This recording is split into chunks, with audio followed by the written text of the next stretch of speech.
I need you to feel this the way we still feel it every single night when the house goes quiet and the memory creeps back in, cold and sharp, like frost on the inside of the windows. I need you to understand how close we came to destroying the purest love any of us had ever been given. Because if I rush even 1 second of this, you'll never grasp how slowly the dread built, how heavily the air sat on our chests, how every heartbeat in those 10 recorded minutes felt like it might be the last one before everything we loved shattered forever. Imagine walking into your living room on an ordinary Tuesday afternoon in late August, the kind of sticky Ohio summer day where the air itself feels lazy and thick, and you see your 6-month-old daughter on her colorful playmat, kicking her little legs in the air, laughing at nothing and everything at once, and then your eyes drift upward and lock with a pair of ice blue eyes that haven't blinked in what feels like hours. Those eyes belong to a 90-pound Siberian Husky who has not moved from the exact same spot on the rug for the last 43 minutes, not even when you open the fridge, not even when the mailman slammed the screen door, not even when Mia squealed loud enough to rattle the windows. He is statue still, unbreathing still, the only sign of life the slow rise and fall of the white fur on his chest, and the way those Arctic eyes track every single twitch of her tiny fingers. And for the first time since you brought your daughter home from the hospital, a cold thread of real fear slides down your spine and pools in your stomach because something in the way he watches her feels less like love and more like the way a wolf watches a lamb right before the pack closes in. That was the first moment we should have known we were wrong. But we didn't. We were only just beginning to be terrified. We live on the ragged edge of Lancaster, Ohio, where the cornfields stretch so far you can watch the storms roll in from 20 miles away, where the only neighbors are combines and crows, and where the nights are so quiet you can actually hear a dog sigh from the other end of the hallway if you listen hard enough. Our house is small, red brick, single story, built in 1978, with creaky hardwood floors that announce every footstep and windows that rattle when the freight trains go through at 2:17 a.m. every night without fail. We brought Mia home on a Wednesday in February, the snow still clinging to the ditches in dirty gray piles, the sky the color of a dirty nickel, and Coda, our 4-year-old rescue husky with the mismatched ears and the permanent half-smile, met us at the door doing his signature woo-woo-woo song, tail beating against the wall so hard it left little white fur smudges on the paint. Ryan laughed, knelt down, unbuckled the car seat, and let Coda sniff the tiny bundled human we had just been handed responsibility for. Coda's whole body vibrated. His eyes went soft and wondering.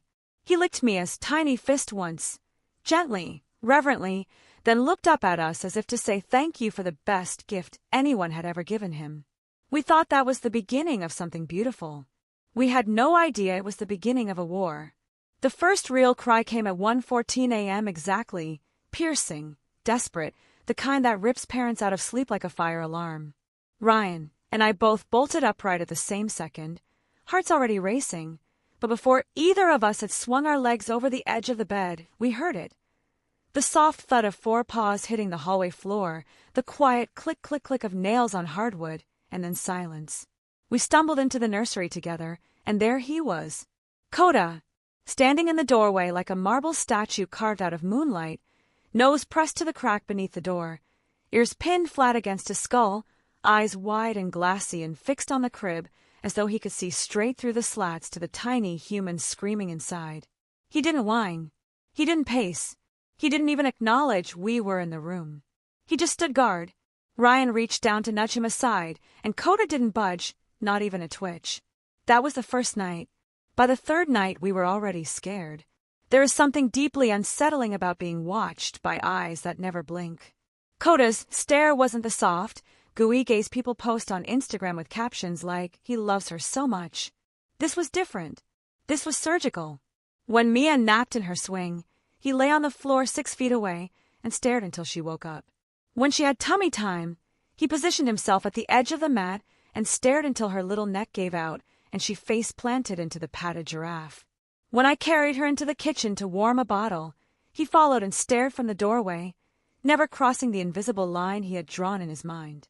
And the longer it went on, the more Ryan's jokes dried up, the more his smiles turned brittle, the more his hands shook when he Googled Husky prey drive, late at night while I pretended to sleep beside him. One Thursday, he came home with a manila folder, so thick it looked pregnant. He didn't say a word, just slid it across the kitchen table and watched my face as I opened it to page 14 and read the police report from Minnesota, 2019. A 7-month-old baby mauled to death by the family Husky while the parents showered 10 feet away. The photos were blacked out, but the description was not.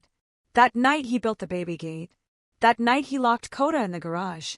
That night I sat on the cold concrete floor with my dog while he sang his heartbreak song into the dark, and I cried so hard I tasted metal. If you've never heard a husky mourn, you have never heard true grief. It starts low, almost conversational, a soft roo-roo-roo that climbs octave by octave until it fractures into something that sounds like a soul being torn in half. Every night after the garage door closed, the song began. I would wait until Ryan's breathing evened out, then I'd creep downstairs in socks, unlatch the side door, and Coda would explode past me like white lightning, skidding across the kitchen tile, throwing himself against the baby gate hard enough to rattle the walls. He never tried to jump it. He would just press his whole trembling body to the bars and stare into the nursery with eyes that begged me to understand something I couldn't yet see. One night at 3:03 a.m., I couldn't take it anymore. I opened the gate. I whispered, "Just tonight, buddy," and watched him pad silently across the nursery rug, circle twice, and curl himself into the smallest ball a 90-pound dog can manage, nose tucked under tail, but his eyes, God, those eyes, never closed. They stayed locked on the crib, reflecting the soft blue glow of the night light until the sun came up. Ryan found us at dawn. He stood in the doorway for a long time, face unreadable, then quietly closed the door and called the rescue from the kitchen. I heard him say the words, "Opening next Friday," and something inside me snapped in half. The coffee that morning tasted like ash and regret. Ryan set his mug down with a finality that made the spoon jump.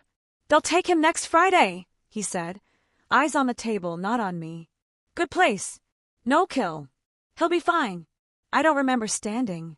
I only remember the way my voice came out, low, calm, lethal. "You will not give away my dog because some stranger on the internet scared you. He is a risk, Leah. He has never growled, never snapped, never even looked at her sideways. That's exactly what the Minnesota parents said," he shouted, voice cracking down the middle. "They said he was gentle right up until the moment he wasn't." Mia started crying upstairs, sharp, startled sobs. Before either of us moved, we heard the frantic scratch of claws, the thud of a heavy body hitting the gate. Coda was already there. Always already there. I turned back to Ryan, and something inside me went very still. "You want proof so badly you can taste it?" I asked. "Fine.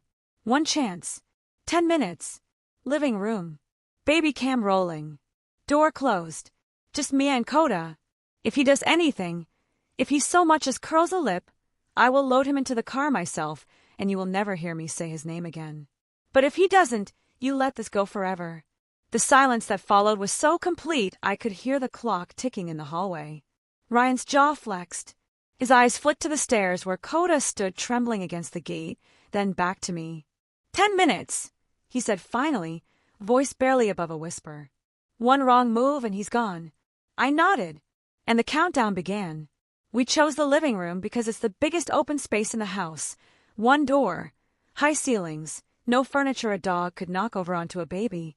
Ryan carried the quilted playmat to the dead center of the rug and laid Mia down like he was handling nitroglycerin. I scattered her favorite toys, the crinkly fabric book, the light-up octopus that plays ocean sounds, the soft rattle shaped like a sunflower. Coda walked in on his own, chose the farthest corner by the cold fireplace and sat. Not lay down.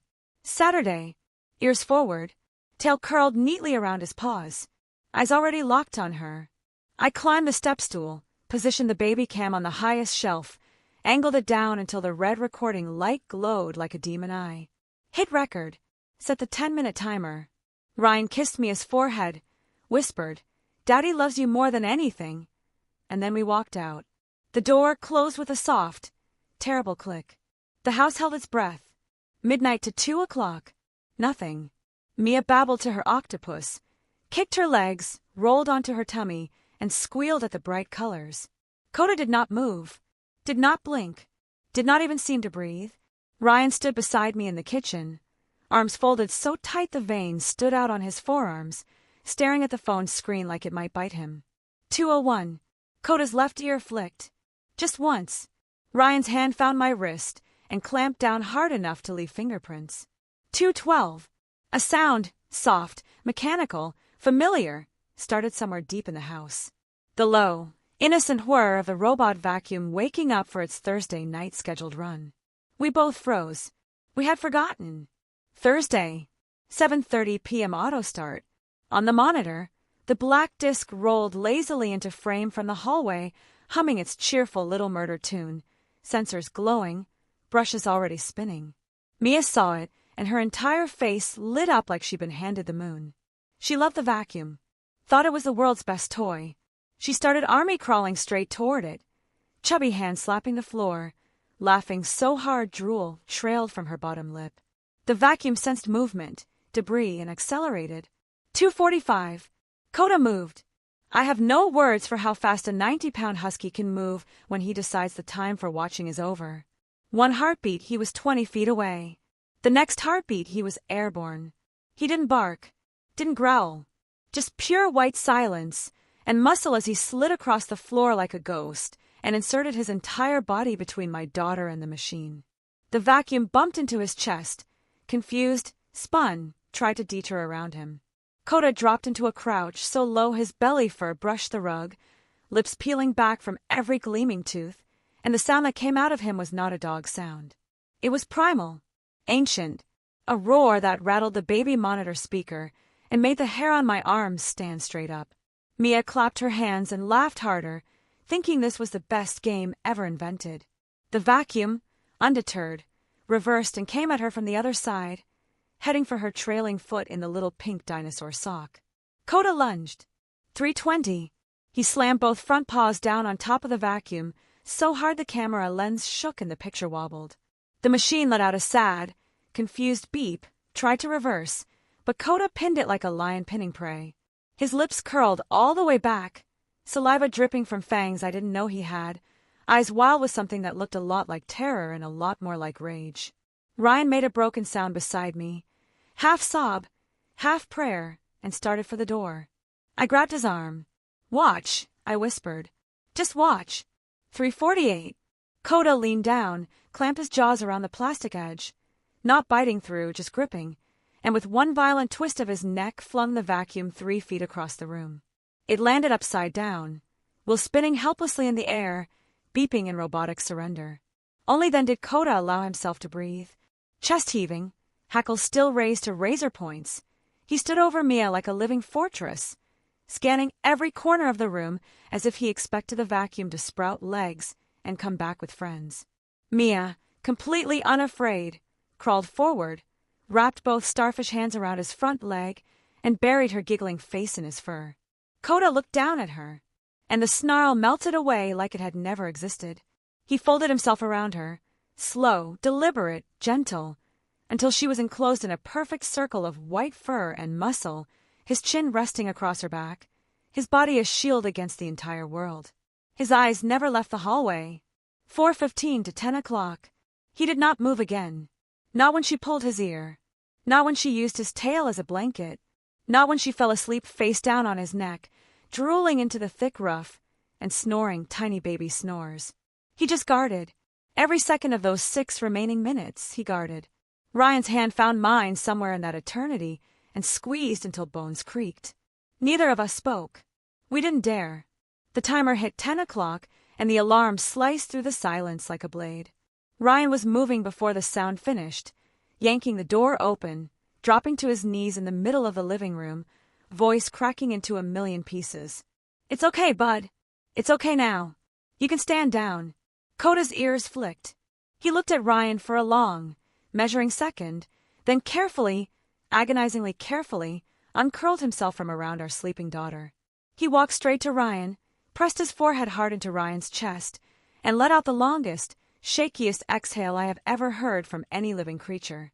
Ryan's arms came around him and he broke, shoulders shaking, ugly sobs tearing out of him as he buried his face in Coda's neck and whispered over and over, "I'm sorry. I'm so sorry I didn't see you. I'm so sorry, buddy. I scooped Mia into my arms, and the second I did, Coda was there, licking the tears off my cheeks with gentle, deliberate swipes, checking that every member of his family was safe now that the danger had passed. We stayed like that on the living room floor until the sun went down and the crickets started singing. 3 humans and 1 dog who had just rewritten every rule we thought we knew about love. Ryan took the next day off work. And the day after that. And the day after that. He spent them on the floor with Coda and Mia, learning the difference between watching and guarding. He built Coda a new orthopedic bed and placed it directly beside the crib. No more garage, no more gates, no more exile. He ordered the $60 bottle of wild Alaskan salmon oil that makes Coda's coat glow like fresh snow in moonlight. And every single night for the rest of our lives, after we tuck Mia in, Ryan is the one who kneels on the nursery rug, scratches behind those mismatched ears, and whispers, "Good night, guardian. Thank you for keeping us safe." Sometimes Coda falls asleep with his head on Ryan's knee. Sometimes Ryan falls asleep with his hand buried in white fur. Either way, they both sleep deeper than they ever did before the night we almost lost everything. We still have the clip. We label the file "Never Delete." 10 minutes that saved our family. Some nights, when the doubts creep back in, when the world feels too big and too dangerous and we start to forget, we play it back. And every single time, without fail, we cry the same tears we cried that first night. Because that was the day we learned that sometimes the creature you fear the most is the only one standing between your child and every sharp edge the universe hasn't shown you yet. So if you ever catch your dog staring at your baby a little too long, a little too intensely, maybe don't be so quick to call it prey drive. Maybe, just maybe, what you're looking at is the purest form of love you will ever be lucky enough to witness. And if you're really lucky, you'll trust it before it's too late. That's the entire story. Every aching second, every held breath, every tear we still taste when we tell it. Because some truths are too big to tell small. Hug your dogs tonight. They already know what's coming long before we do.